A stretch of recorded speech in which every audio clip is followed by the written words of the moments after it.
Tu t'imagines souvent un état idéal quant à ta réalité, mais sans totalement t'y engager.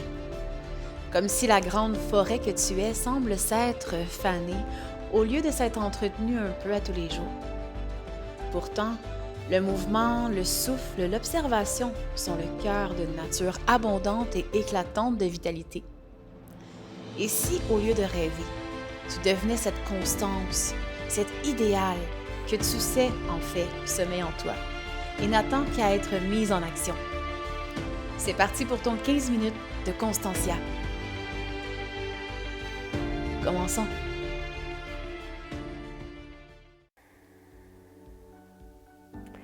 Bonjour! Aujourd'hui, je suis super enthousiaste de te retrouver pour un yoga au niveau de tes jambes. Donc, on va aller étirer en profondeur.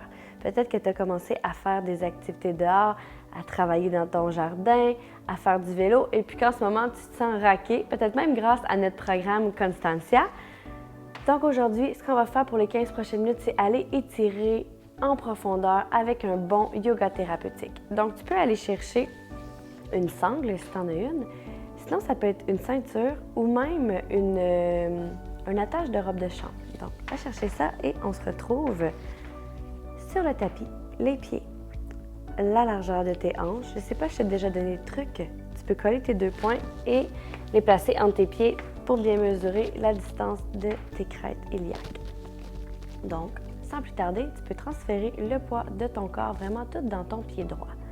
Et tu peux imaginer ou visualiser comme quelque chose qui suctionne, comme quand on met des suces dans la fenêtre, même principe au niveau de la plante, de l'arche de ton pied, pardon. Et tranquillement, on va soulever la jambe gauche. On va aller placer la sangle juste après les orteils, donc au niveau de la plante du pied et non au niveau de l'arche. Et ce qu'on fait, c'est que tu peux rouler ta ceinture, ta sangle ou même ton attache de robe de chambre autour de tes mains et tranquillement, on va allonger la jambe. Tu peux imaginer ou visualiser comme un fil doré au-dessus de la tête qui t'élonge vers le ciel, tout en relâchant les épaules vers la terre. Et souvent, ce qui arrive, c'est qu'il y a une hanche qui monte comme ça, on va la descendre et on la pousse vers le sol et légèrement vers l'arrière. Habituellement, cette série-là, je la fais au sol, couché. Donc, si vraiment tu vois que ça ne fonctionne pas du tout, tu pourrais te coucher sur le dos, faire la même chose. Mais j'avais le goût de rendre ça dynamique aujourd'hui, donc j'ai décidé de le faire debout. En plus, pour te challenger au niveau de l'équilibre. Donc, tu peux prendre maintenant la sangle dans ta main gauche et laisser la jambe s'ouvrir vers la gauche. Pousse dans ton pied, allonge le sommet de la tête vers le ciel et respire. Tu vois, mon coude est très près de mon tronc. Donc, je t'invite à faire pareil. Respire. Ça va bien. Reviens au centre. Et tu peux croiser, prendre la main droite maintenant et ouvrir à l'opposé. Respire. Tire les orteils vers le ciel.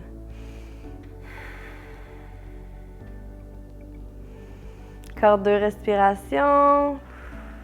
Lâche pas, je sais que c'est challengeant.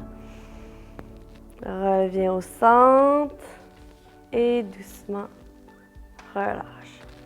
Je sais pas pour toi, mais moi, mon corps me crie shake, shake, shake. Donc, laisse aller. Tu es ton meilleur enseignant, tu le sais, qu'est-ce que ton corps a besoin, fais-le, écoute-le. Parce que qu'est-ce qui arrive quand on n'écoute pas le corps? Il y a des blocages qui se créent. Et en faisant du yoga, on veut débloquer. On ne veut pas rajouter une couche par-dessus. Donc, ça fait longtemps que je n'avais pas fait ça. Je vais vous le montrer couché au sol, juste au cas où ce serait ça que tu voudrais faire. Donc, au sol, on va allonger la jambe droite maintenant. Donc, vous imaginez comme ça, je serais debout, par exemple. Viens placer la sangle juste après les orteils. Et là, on ne veut pas se mettre à bout de bras. C'est à ça que la sangle sert. On veut aller glisser les mains sur la sangle jusqu'à temps qu'on puisse déposer les coudes. Donc, si tu es encore debout, c'est ce que je te conseille. Si tu le fais en premier debout, continue comme ça. Et si c'est vraiment pas possible pour toi, viens te coucher. Et dans les deux cas, garde les coudes près du tronc. Pousse ton talon comme vers l'avant ou vers le ciel. Respire.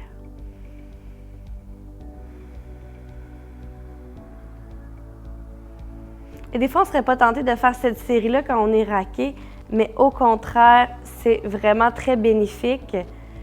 Donc, tu peux ouvrir un bras sur le côté, ça va aider à garder la balance, hein? Et venir prendre la sangle maintenant dans ta main droite.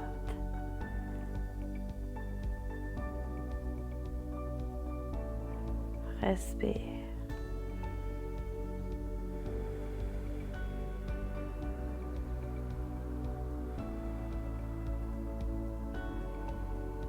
Reviens au centre à l'inspiration. Échange la main qui est sur la sangle, glisse les doigts jusqu'à temps que ton coude soit près du tronc. Et là, ici, on ne veut pas complètement se décoller du sol ou même tu ne veux pas aller trop loin si tu es debout. Tu vas essayer de garder la cheville en ligne avec la hanche, les orteils bien actifs. Va chercher loin avec le bras. Là, vous perdez mon bras, mais va chercher loin avec le bras.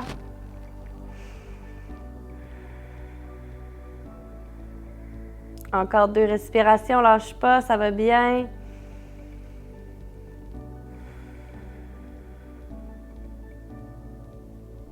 Et reviens. Et relâche. Je vais venir te rejoindre debout.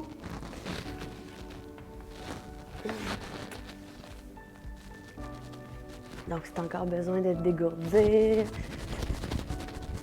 fais-le. Tu peux placer les pieds un petit peu plus larges que tes épaules. On peut relâcher la sangle pour l'instant et venir faire des grands cercles. Tu peux toujours avoir une micro-flexion au niveau de tes genoux parce qu'on veut prévenir l'étirement au niveau ligamentaire. Donc, si tu as tendance à être hyper laxe, donc ça veut dire très flexible, tu es toujours mieux de garder une petite flexion tant dans les genoux que dans tes coudes. Parce que contrairement à un élastique, les ligaments, lorsqu'ils s'étirent, elles vont rester étirées. Ils ne vont pas revenir. Donc, c'est important de ne pas toujours aller plus loin parce qu'à un moment donné, ça devient irréversible. Donc, pour la suite, on va faire au sol. Donc, j'avance. On va aller travailler au niveau du psoas iliaque, un muscle probablement que tu as déjà ressenti si tu es allé faire de la raquette. Tu sais, le lendemain, comment tu te sentais, que tu avais de la difficulté à faire le mouvement de lever le genou. Donc, ça, c'est vraiment quand on active le psoas iliaque. Et ce muscle est très important à continuer à stimuler tout au long de notre vie parce qu'il a tendance à se... J'ai plus le mot exact, mais à se pétrifier en vieillissant. Donc, et éventuellement, il peut même disparaître et c'est pour ça que les personnes âgées ont plus de difficultés avec leur équilibre. Donc, pour travailler au niveau du psoas, on y va tout en douceur. On va commencer par ouvrir une jambe sur le côté. Tu peux placer les mains de chaque côté et tu vas glisser le talon vers toi. Et le travail va vraiment se faire lorsque tu pousses le pied. Vas-y vraiment tout en douceur. Tu peux distancer ton talon juste pour dire là, comme 1 cm et tu pousses toujours en gardant les orteils flex sur le côté. Encore 2 fois.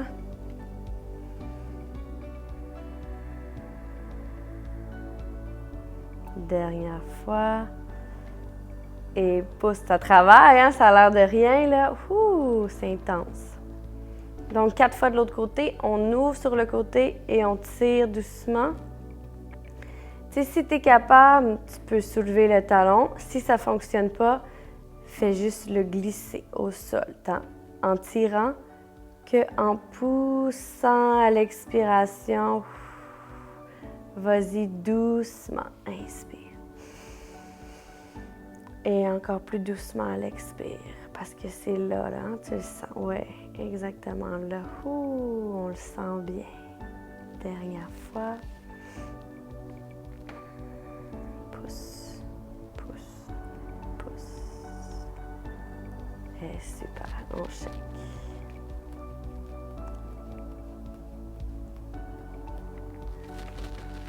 Donc, on va venir se coucher sur le dos maintenant. N'oublie pas, on passe sur le côté toujours pour prévenir les faux mouvements. Tu peux venir positionner la cheville au-dessus du genou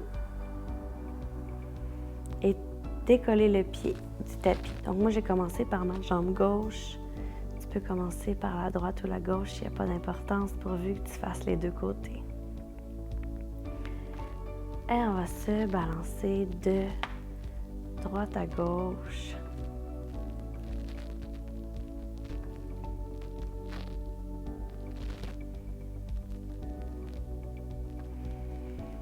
Et là, ce que tu peux faire, c'est que tu peux venir diriger ton pied vers le sol en croisé. Donc, comme pour que ton pied gauche, le dessus de ton pied vienne s'appuyer au sol et que tu regardes à l'opposé de tes jambes.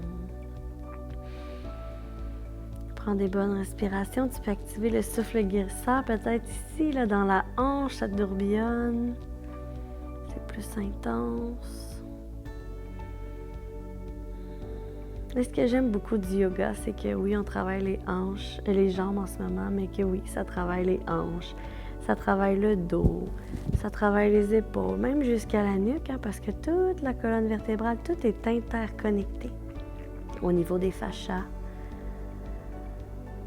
des tissus, des muscles.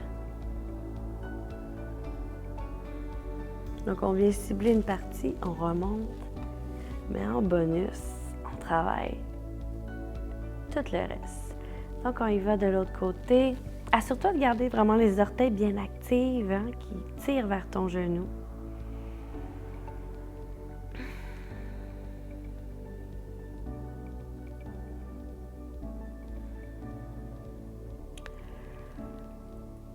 Je baille au cornet, excusez.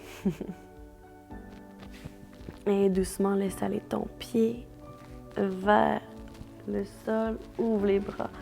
Tasser pour que tu vois mieux. Et regarde vers la main opposée à tes jambes. Tout en conscience, tu continues à respirer et à chaque expiration, tu laisses aller un peu plus. Lorsqu'on fait du yoga, on va dans des étirements. Et exemple qu'on aurait une échelle de 1 à 10. 1 étant complètement détendu, 10 étant un élastique sur le bord de craquer.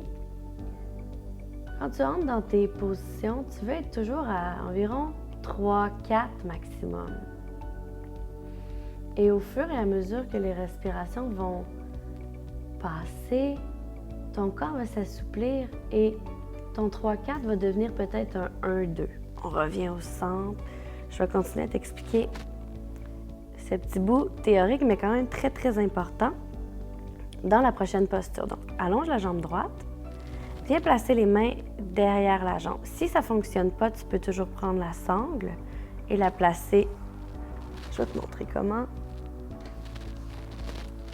Et la placer derrière la cuisse, tout en apportant les coudes très près du tronc. Pour ma part, c'est pas nécessaire. Et on s'ajuste. Et là, doucement, on va monter les mains vers le mollet et on va laisser le poids du haut du corps tirer sur la jambe. Donc, vois-tu, moi, en ce moment, je suis plutôt à un 5-6. Fait que je vais aller un petit peu moins loin. Parfait, comme ça. Là, j'étais à un 3-4 sur mon échelle de 1 à 10 au niveau de l'étirement. On va respirer. Chaque expiration, tu vas assouplir ton corps, hein, comme le souffle guérisseur. Tu inspires. La bulle vient entrer. Moi, je vais aller ici, là, en arrière, au niveau de mon ischio-jambier, derrière mon genou. Et à l'expiration, je crée de l'espace, de la relâche. Donc, mon 3-4 va se transformer en 1-1-2 au fur et à mesure que je respire. Et là, ce que je vais pouvoir faire, c'est d'aller un petit peu plus loin. Donc, au lieu d'agresser mon système nerveux et de le mettre sur ses gardes, je lui dis qu'il n'y a pas de danger, qu'il peut relâcher. Et tu vois, moi, je garde une micro-flexion au niveau de ma jambe parce que je ressens que c'est ça que j'ai besoin. Doucement, relâche.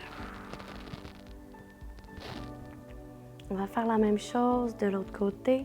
Allonge la jambe vers le ciel et passer les mains derrière la cuisse. Et si tu vois que ça fait trop mal au cou, laisse ton cou au sol.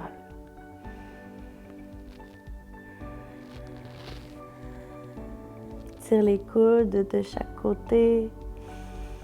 Et là, vas-y dans un étirement sur 3-4 maximum. On veut pas stresser. On veut envoyer un signal comme quoi c'est beau, mon corps, tu peux relâcher.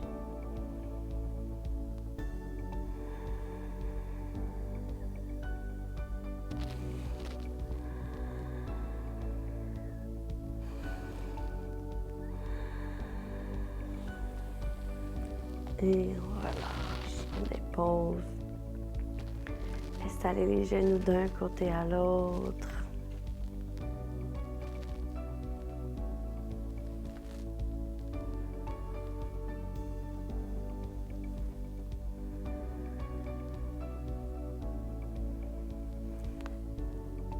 Et je vous avais parlé qu'on ferait la technique au niveau du pied comme la main molle qu'on avait fait le pied mou.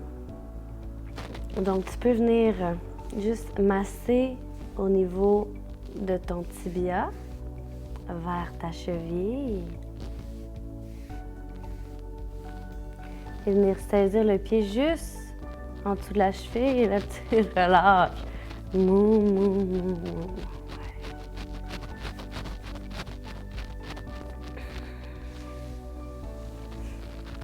Redépose. L'autre côté. On va doucement avec les mollets. Hein? C'est très sensible un mollet. Il ne faut pas mettre trop de poids. Douceur. Hein? En apportant de la douceur dans notre corps, qu'est-ce que ça crée?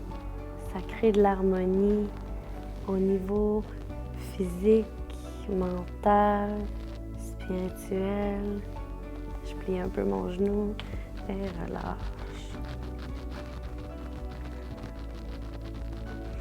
Fais des bye-bye!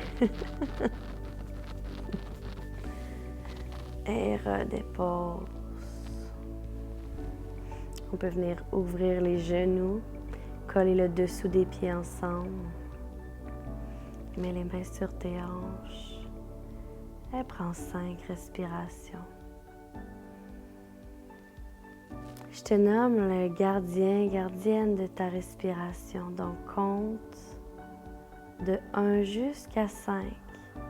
Et si en cours de route, tu penses à autre chose, tu arrêtes de compter, recommence à 1 jusqu'à 5.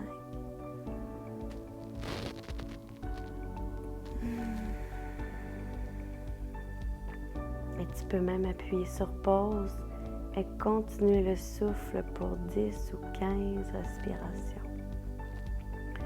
Tout en ayant l'intention, l'engagement envers toi-même de continuer à respirer.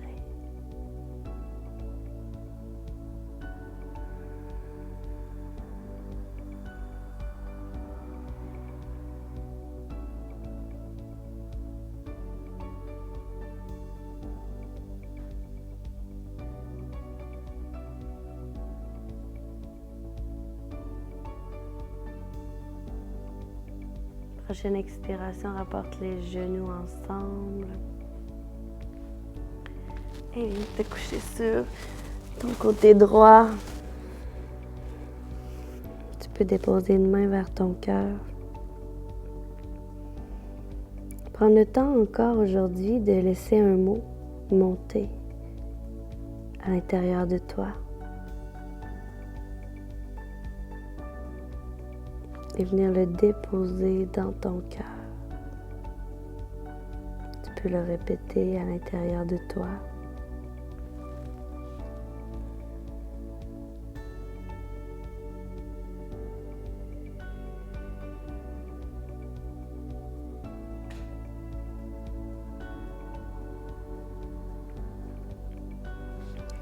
Et tranquillement, à l'aide de tes mains, presse dans le sol pour venir t'asseoir.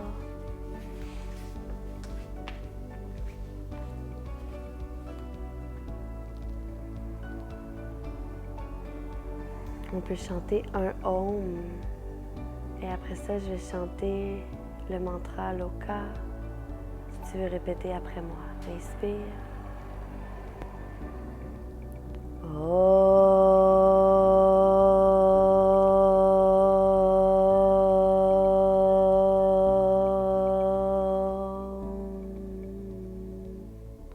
Loka, Loka, Samasta, Samasta, Sukino, Sukino, Bhavatu,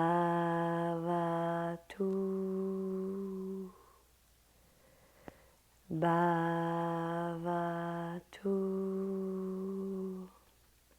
Tu peux l'essayer avec moi, inspire. Loka samasta sukhino bhavatu.